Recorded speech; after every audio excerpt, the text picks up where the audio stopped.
Fifth grade. Today is Reptile Day. That's right, reptiles.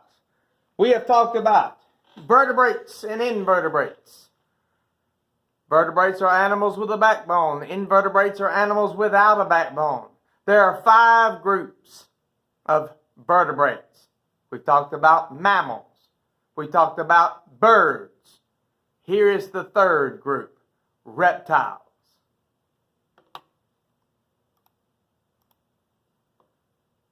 Again, reptiles are vertebrates. There are over 6,000 different types of reptiles. There are 5 groups. Excuse me. I may have a reptile in my throat. You got turtles and tortoises. Now that's one group. Turtles and tortoises. Lizards. Snakes. Crocodilians. Now crocodilians are alligators and crocodiles. And then the last group is Teteras. So there's 5 basic groups. Now there's different kinds of turtles and tortoises. There's different kinds of lizards. There's different kinds of snakes and crocodiles and alligators and Teteras. So you got really 6,000 different types of reptiles. Now here are the major characteristics. Reptiles are cold-blooded. Now with mammals and birds, we talked about warm-blooded.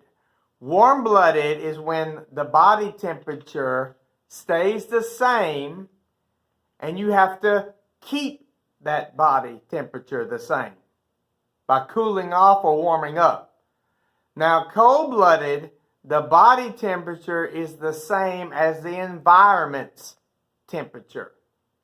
So whatever the environment is, the body temperature becomes that temperature. That's what cold-blooded means. Reptiles also have scales. They don't have skin. They don't have hair or fur.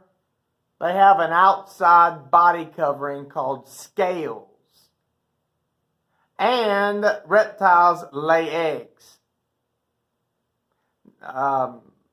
Most of them, when a reptile hatches from their egg, they're automatically adults. And they may not be the size of a full-grown reptile, but in other words, they are on their own. The mamas and the daddies, they don't take care of the children. Once a snake lays an egg and the egg hatches, that baby snake is on its own for the rest of its life. It doesn't stay with the parent. That's most of reptiles. Now, there's some exceptions to that. So here are the major characteristics. Reptiles are cold-blooded, they have scales, and they lay eggs. Komodo dragon is an example. Now that's the biggest reptile in existence today. Snakes, all kinds of snakes. Of course, that is a rattlesnake right there, but there's all kinds of snakes. All snakes are reptiles. Alligator. And notice the big rounded snout. The nose is big and rounded here, the snout. That's what an alligator looks like. Crocodile. Now notice with a crocodile, it has a pointed snout or a pointed nose. That's the difference between alligators and crocodiles.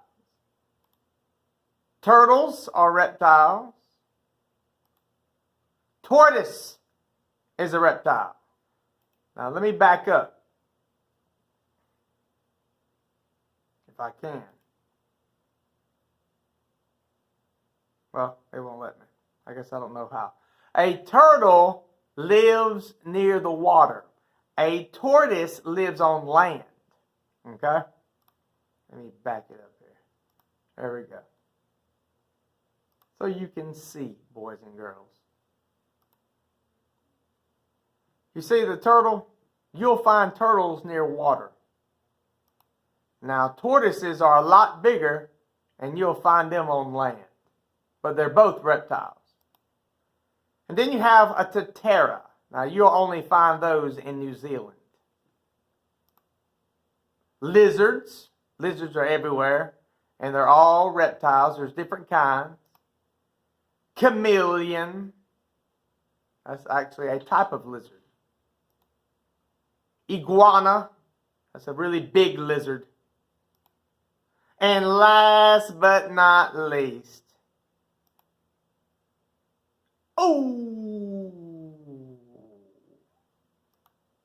have a nice day. So there you have it, 5th graders. Reptiles are moving very fast with our classification of animals. So now you got a lot of work to do. You got videos to watch. You got notes to study. You got a passage to do and an assignment for a grade. Let's get busy. No time to play. Roses are red. Violets are purple. If you believe that, you like maple syrup.